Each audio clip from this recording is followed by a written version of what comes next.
ಬಂದೆ ನೋಡಪ್ಪ ನಿಮ್ಮ ಮನಿಗೆ ಕಡಿಕ. ಬಂದ್ಯಾಪ ವಾದಿರಾಜ ಬಾರು ದೊಡ್ಡ ಮಂದಿಪ್ಪ ವಾದಿರಾಜ. ಯಾಕೆ ಹಿಂಗ್ಯಾಕೆ ಮಾತಾಡೈತಿ? ಏನಾತು ವಾದಿರಾಜ? ಅಲ್ಲ ಹಿಂಗ್ಯಾಕೆ ನಾರ್ಮಲ್ ಆಗಿ ಮಾತಾಡ್ಲ? ಸಣ್ಣ ಮಂದಿಪ್ಪ ಹೆಂಗ್ ಮಾತಾಡಿದ್ರು ಏನ್ ಮಾತಾಡಿದ ಅಂತೀರಿ ವಾದಿರಾಜ? ವಾದಿರಾಜ ಅಂತ ಮಾತಾಡ್ಬೇಡ, ಚಂದಂಗೆ ಕರಿಲ್ಲ ನನಗೆ. ಹೆಂಗ್ ಕರಿತಿ ಹಂಗ? ಏನಾತು ವಾದಿರಾಜ್ ಹಿಂಗ್ಯಾಕ್ ಮಾಡಿಗತ್ತಿ ಒದರ್ಲಿಗತ್ತಿ ಯಾಕ? ಕಿಟ್ಟ್ಯ ಬದಮಾಸ, ನನಗೆ ಸಿಟ್ಟು ಬರ್ಲಿಕ್ಕದ. ನಾ ಈಗ ಹೇಳ್ತೇನೆ, ಚಂದಂಗೆ ಮಾತಾಡು. ಏನಾತು ವಾದಿರಾಜ? ಲೇ ನನ್ ಪಿತ್ ನೆತ್ತಿಗೆ ಏರಿಸ್ಬೇಡ, ಚಂದಂಗೆ ಮಾತಾಡು ಕಿಟ್ಟ್ಯ. ಏನ್ ಮಾಡಿದ್ನೋ ನಾ ವಾದಿರಾಜ? ಮತ್ತು ವಾದಿರಾಜ್ ಅಂತಿ ಅಲ್ಲಿ? ನಿನ್ ಸಿಟ್ಟಿದ್ರೆ ನನ್ ಬಡ್ಬಿಡ್ಲಿ, ನನ್ ಬಡಿ, ನಂಗ್ ಬಡಿ. ಹುಚ್ಚಾನ ಬಡ್ಬಿಡು. ನಿನ್ ಕಾಲ್ ಕೊಡ್ಲಿ, ನಮಸ್ಕಾರ ಮಾಡ್ತೀನಿ ವಾದಿರಾಜ. ಸಾರಿ ಲೇ. ಏನಾತು ವಾದಿರಾಜ?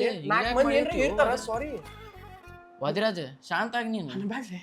ಏನ್ ಅನ್ಬಾರ್ದು ವಾದಿರಾಜ. ಕಾರ್ಡಿಯಾಕ್ ಅರೆಸ್ಟ್ ಆಗ್ಲಿತ್ತದ್ಲೇ ನನಗೆ. ಅರೆಸ್ಟ್ ಆತ. ವಾದಿರಾಜ ಸತ್ಯನೋ? ಏನಾತು ವಾದಿರಾಜ? ಏನಾತ್ ಹೇಳೋ ವಾದಿರಾಜ? ಹೇಳ್ತೀನಿ ಅದೇ ಹೇಳಿ.